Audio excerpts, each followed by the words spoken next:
I believe it is. It should be. But it is the end of the week, which be which shouldn't be ignored because I should have did it before. If you don't know who I am, Sylvia Hubbard, and I am author of over 60 dark romance and suspense books, and I am founder of Motown Writers Network. So I decided to go live because, number one, time is running out by the end of this week because it is a Saturday, and also I figured, like, okay, everybody's busy doing whatever they want to do, and I can do this live without any interruptions. So what is happening is that I am in the middle of, I finished Her Substitute Husband, His Brothers. I just finished that dark romance thriller about a woman who gets into a fake marriage and then gets involved with his brothers, and yeah, then we go into all of that. But I am so happy, 200,000 words later, 6 months later, I am all done with that book, which is awesome for me. I'm getting it over to an editor. Yay, Sylvia, for doing her job. Now I decided to jump back into He Touched Me. So if you don't know, this was a short story I came up with on the fly about just basically groping. And a good groping book. I got the inspiration from the scene in 50 Shades of Grey, and where they're in the elevator and he touches her. And then I was like, oh, I haven't seen a good groping book in a long time. So I was like, well, let me see what I can do.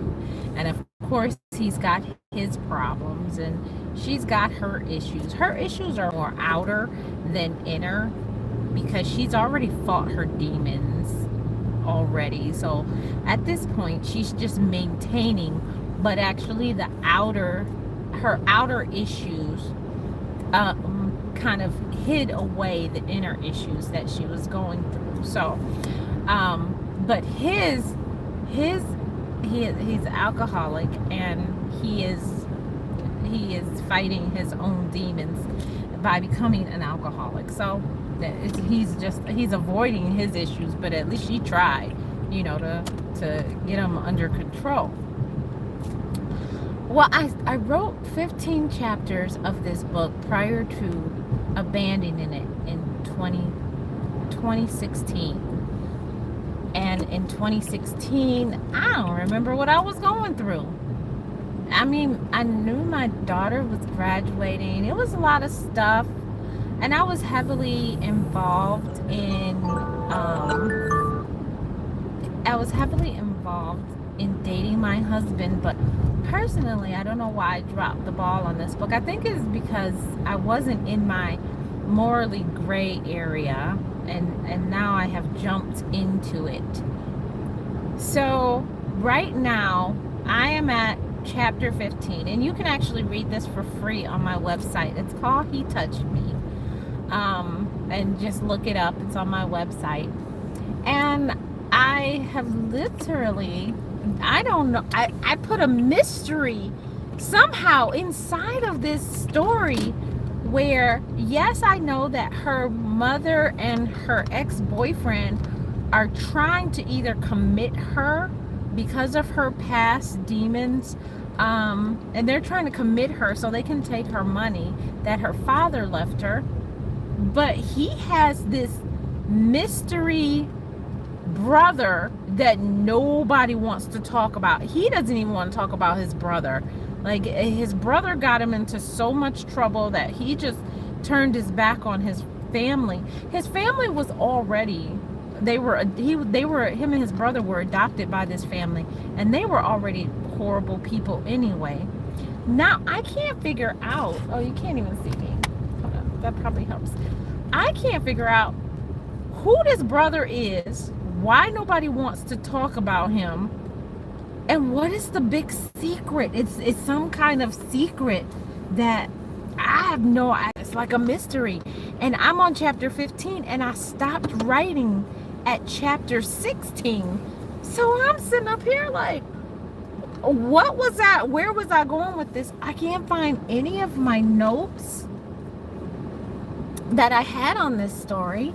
So I'm perplexed, and I don't want to change the story because it's so good. Like, they're going on, like, I don't want to talk about it. So now I'm in the position of, what do I do? Do I take this whole thing out or keep it in?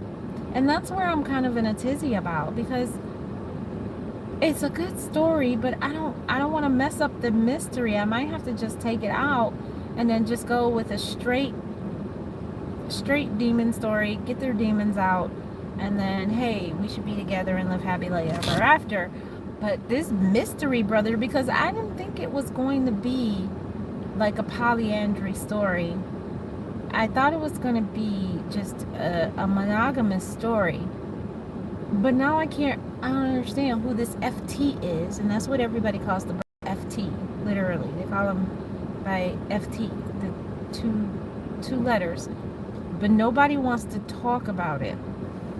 And I don't know how to weave this in. I'm going to have to think about it, but I thought I could pump out some chapters this week, well, this upcoming week, at least about 3-4 chapters. But I can't pump them out if I have no idea who FT is, because I can't just write a straight romance if I now have thrown in some drama or mystery about it. I still gotta figure out what to do about her mother and her ex-boyfriend. She's coming to the realization that, she can't believe her mother actually wants to harm her. So I'm kind of like, okay, fine. I like that I have her on her goal, and I figured out how to weave her career in with the story, where she can pursue her career. She can actually grow up, and that's what her problem was, is that she was letting other people do all the stuff for her, and she wasn't doing things for herself. Now she's in a position of, she's forced to grow up, find out what her father's legacy is, and fulfill it, and then get a life for herself. But of course, since the betrayal of her boyfriend, she doesn't want to get involved with any man, of course, and she wants to just, okay, let me figure my life out before I involve anybody else. So that's where I am with her. But yeah, this mystery with Magnum, that's the other main character's name, and his brother FT, I have to figure out by the end of this chapter what to do about this storyline.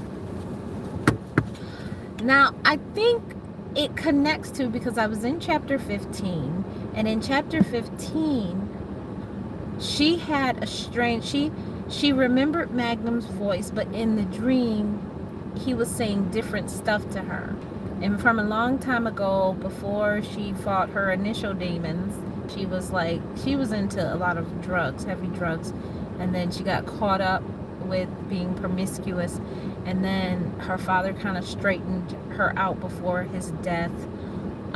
She kind of woke up and smelled the coffee, like, okay, my dad's dying of cancer, I gotta grow up, and I gotta get out of these drugs, and I gotta get control of myself. But after she met Magnum, she had this strange dream about this other voice that sounded like Magnum, but it wasn't. It was much more of a force. So I don't know if I had planned to, I think it was going to be a dubious polyandry, kind of like a mistaken identity, but a really dark side of mistaken identity. Maybe that was, I think I had thought that I was going to have him have multiple personalities, but then I pulled away from that. But I cannot find the notes of this story, and I don't want to pull this mystery about FT. I think it was something really big and something terrible, because now that, yeah, I'm thinking about it, I think it was something really terrible, and I'm so mad at myself for not writing this down, because I'm on the brink of a really good story, and now I don't know where to take it. So if you want to join me on this journey,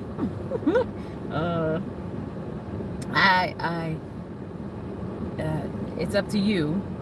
But right now I'm in chapter 16, and you can read 1 through 15 for free on my website at sylviahubbard.com. slash he touched me, or just type in he touched me Sylvia Hubbard, and you'll be directed towards the main book page, and all the chapter links are at the bottom of that page, and you can join me and then let me know your thoughts on the story, because I would love to hear what you have to say about it, because if we could figure out FT, because he sounds like a really horrible person. I will tell you that. It is driving Magnum to drink. That's how bad FT is. This is one of the reasons why he drink, is because his brother and his family, and because he has his own demons. Yeah, that's where I am. I just had to get it out. I thank you if you came by, said hi. I didn't get to read the comments, so yeah, that was, I probably should. Let me see. Oh my god, it sounds like somebody's so I can put together. So good. I love the way they. Okay. Oh, I think they were saying something that was important. I think so. Let me see if I can get on. I love your birds. Oh, thank you, Monica. I missed that. Are you? Yes, I'm driving in my car, unfortunately, but I wasn't looking at the screen. I was actually looking at the road. Okay, first time we had, there were no people on our side, and I didn't have to do it all. So I said, the club. Hold up. What? Birds are so cute. Oh, thank you. Okay, I don't even know what Elijah was there for. I guess it was just to be here, but yeah. We're gonna figure it out. Like I said, I'm gonna get out of here. I'm going to an event, and I am going to have fun, and then figure out what FT is. I'll probably stay up late trying to hammer out chapter 16. If you want to join me, like I said, come on my website, and then you can see if we figured out who FT is, because he sounds like a really horrible man.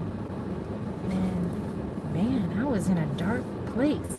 I think I do want to go darker with this book, and I am going to go really dark. I'm trying to, I went and downloaded a whole bunch of kind of morally gray scenarios to see what I can throw in here and go from there. It's going to be interesting, but I do want to go really dark with this and see what happens.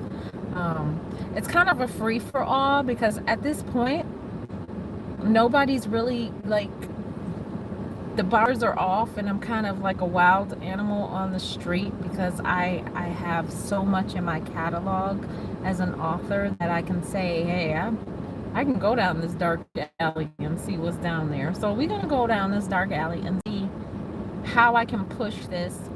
I might get a Me Too movement going on my books at this point, but I'm like, hey, let's see what's out there and go from there. So yeah, let me run in the house, get dressed for the party, and yeah, you guys have a great night. Bye.